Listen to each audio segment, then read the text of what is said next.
जी हाँ, बिल्कुल खुलेंगे। गिरफ्तारी जब हुई है, पूछताछ होगी, रिमांड पे लिया जाएगा।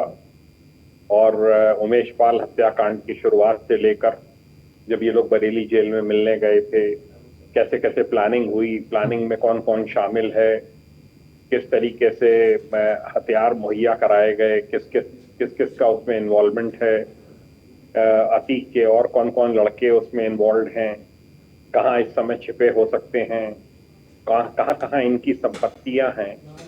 बताते हैं दुबई वगैरह की जो संपत्ति है अन्य जगहों पे है, बाहर हम्म। देश देश के बाहर उसकी जानकारी सद्दाम रखता था। हम्म। और सद्दाम का काम लियाजनिंग का था, जेल के अधिकारियों से मिलना, अन्य अधिकारियों से मिलना, सुविधाएं मुहैया कराना। तो ये जो पकड़ा गया है, इससे बहुत सी लाभदायक सूचनाएं प्राप्त होंगी और बहुत सी कड़ियां जो अभी अधूरी हैं हम्म। उनको जोड़ने में इससे मदद मिलेगी। हम्म।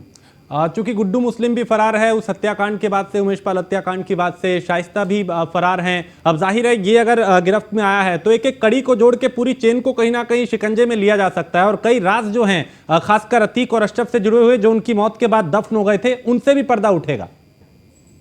जी हाँ, बिल्कुल उठेगा। और बहुत सी बातें ये बताएगा, क्योंकि महत्वपूर्ण सदस्य है उस सिंडिकेट का, हम्म। क्राइम सिंडिकेट का महत्वपूर्ण सदस्य।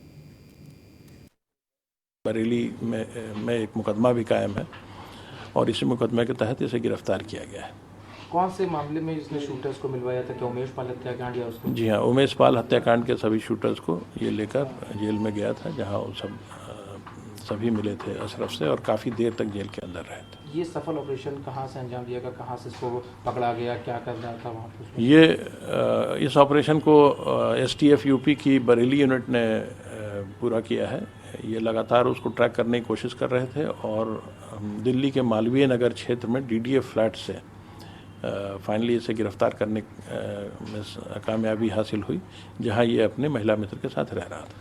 कितनी बड़ा सफलता मानी जाएगी कि लंबे समय से वांछित चल रहा था, इसके अलावा और भी जो केस से जुड़े हुए अभियुक्त हैं, चाहे वो शाइस्ता परवीन हो या अशरफ की पत्नी हो, उनकी उनकी पकड़ में कितना एक महत्वपूर्ण कड़ी साबित होने वाला है? ये गैंग का बहुत ही इम्पोर्टेंट और ट्रस्टेड मेंबर था, तो इसके पास काफ़ी जानकारियां होनी चाहिए, लेकिन अभी इंट्रोगेशन चल रहा है।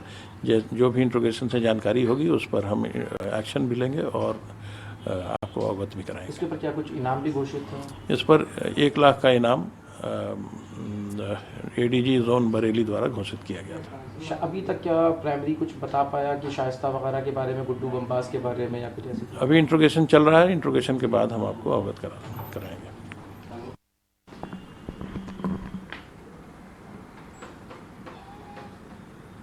TF के अधिकारी हैं, उन्होंने बताया कि कैसे गिरफ्तारी हुई और किस तरीके से अब कई राज जो हैं वो खुल सकते हैं। जैन साहब, जिस बात का आप जिक्र कर रहे थे वही STF के अधिकारी भी कह रहे हैं कि अब कई कड़ियां चूंकि उमेश पाल हत्याकांड से भी जुड़ी हैं, उनसे पर्दा हटेगा। क्यों नहीं हटेगा? मैं तो आपसे कहा कि रिश्तेदार है, बहुत क्लोज मेंबर है उस सिंडिकेट का, और सारी जो बहुत सी जानकारियां ये देगा कि कैसे कैसे सब क्या हुई, कैसे प्लानिंग हुई, किसने मरवाया, किसके निर्देश थे, कहाँ कहाँ क्रिमिनल्स ये वहां से भागने के बाद रुक सकते हैं, कहाँ कहाँ शरण पा सकते हैं, कहाँ कहाँ रिश्तेदारियां हैं। क्योंकि देखिए, ये भी किसी ना किसी के टच में तो होगा ही, रिश्तेदारी है तो टच में होगा, तो बहुत सी लाभदायक सूचनाएं देगा। उसके लिए हमें वेट करना पड़ेगा 2-3 दिन। जब वो सूचनाएं वेरीफाई होंगी, कुछ सूचनाएं ये देगा, उनका वेरिफिकेशन फिर किया जाएगा, जमीनी हकीकत का पता लगाया जाएगा कि ये सही बता रहा है या गुमराह करने की कोशिश कर रहा है। तो जब STF की टीमें लगेंगी और प्रयागराज पुलिस, बरेली पुलिस और सबका सहयोग लिया जाएगा, तो बहुत सी लाभदायक सूचनाएं निकल कर आएंगी, जिससे कि पुलिस को इस गैंग को और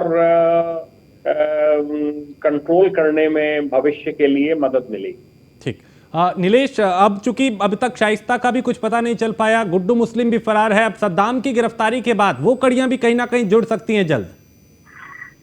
देखिए, बिल्कुल लगातार यूपी एसटीएफ और यूपी पुलिस को यह प्रयास कर रही थी कि गुड्डू मुस्लिम और शाइस्ता को गिरफ्तार किया जाए, सद्दाम को जल्द से जल्द हिरासत में लेकर गिरफ्तार करके पूछताछ शुरू की जाए। हालांकि वो जो प्रयास है वो लगातार जारी है, जिसका नतीजा है कि मालवीय नगर से सद्दाम को गिरफ्तार किया गया है। और सद्दाम की अगर हम बात करें तो सद्दाम के पास तमाम वो राज दफन है जो कहीं ना कहीं तमाम चीजों को बयां करेंगे, तमाम अतीक असरफ से जुड़ी जुर्म और जराइम की दुनिया की दास्तां को यूपी पुलिस के साथ बताएंगे कि किस तरीके से जुर्म और जराइम की दुनिया पे जो कमाई गई पैसे थे उसको कहा है कि मालवीय नगर से सद्दाम को अब गिरफ्तार किया गया है। और सद्दाम की अगर हम बात करें तो सद्दाम के पास तमाम वो राज दफन हैं जो कहीं ना कहीं तमाम चीज़ों को बयां करेंगे, तमाम अतीक असरफ से जुड़ी हुई जुर्म और जराइम की दुनिया की दास्तां को यूपी पुलिस के साथ बताएंगे कि किस तरीके से जुर्म और जराइम की दुनिया से जो कमाई गई पैसे थे उनको कहाँ कहाँ खपाया गया है, कौन कौन सी ऐसी कंपनियाँ हैं जहाँ पर पर्दे के पीछे से अतीक और अशरफ काम कर रहे थे। साथ ही साथ हिंदुस्तान के अंदर अतीक और अशरफ के लिए शस्त्र को खरीदने और बेचने का जो काम अवैध रूप से किया जा रहा था, जिसमें तमाम विदेशी हथियार भी शामिल हैं, विदेशी पिस्टलें हैं जो उत्तर प्रदेश में और हिंदुस्तान के अंदर पूरी तरीके से प्रतिबंधित हैं। उनका कारोबार कौन संभाल रहा था, उनको पाकिस्तान से हिंदुस्तान के अंदर कैसे लाया जाता था, कहाँ कहाँ नेटवर्क था, शाइस्ता और गुड्डू की लोकेशन क्या है।